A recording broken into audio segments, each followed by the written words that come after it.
Ce petit garçon était passé à travers son corps. Tous deux sont restés bouche bée devant ce spectacle incroyable. Soudain, un cri d'alarme retentit à une courte distance. Marie s'est précipitée pour voir ce qui s'était passé. Il y avait une mare de sang sous une voiture. C'était le garçon que Marie venait de voir. Marie a levé les yeux, incrédule. Le garçon était lui aussi en train de se regarder fixement sur le sol.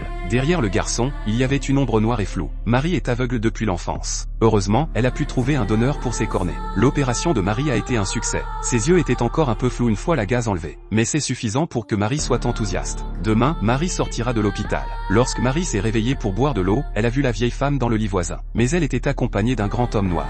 Avant que Marie ne comprenne ce qui se passe, l'homme emmène la vieille dame vers la porte. Elle sort du lit et la suit dans le couloir. Mais il n'y avait aucune trace d'elle dans le couloir. Marie pense qu'elle se trompe. Soudain, un bruit inquiétant se fit entendre derrière Marie. Marie tourna la tête pour regarder. Étrangement, lorsqu'elle tendit la main pour la toucher, la silhouette disparut. Le lendemain, l'infirmière est venue vérifier la chambre. Marie apprend que la vieille dame est décédée la nuit dernière. Marie dit qu'elle a vu quelqu'un lui rendre visite cette nuit. Elles sont sorties ensemble de la salle. L'infirmière dit que Marie a dû se tromper. Les hôpitaux n'autorisent pas les visites la nuit. Ce que l'infirmière a dit a laissé Marie perplexe. Marie pensait qu'elle n'avait pas recouvré la vue et qu'elle avait des hallucinations. La joie de sortir de l'hôpital a vite effacé l'incident. Marie voulait désespérément voir tous les coins du monde. En chemin, elle a vu un homme au visage pâle. Il se tenait au milieu de la route, au milieu de la circulation. Lorsqu'elle est rentrée chez elle, un reportage à la télévision a attiré l'attention de Marie. Il y a eu un tragique accident de voiture sur le viaduc aujourd'hui. Le conducteur est mort dans l'accident. Marie a enfin compris que quelque chose n'allait pas. Soudain, un coup sec frappé à la porte interrompt les pensées de Marie. Elle pousse la porte et découvre un garçon pâle à l'extérieur.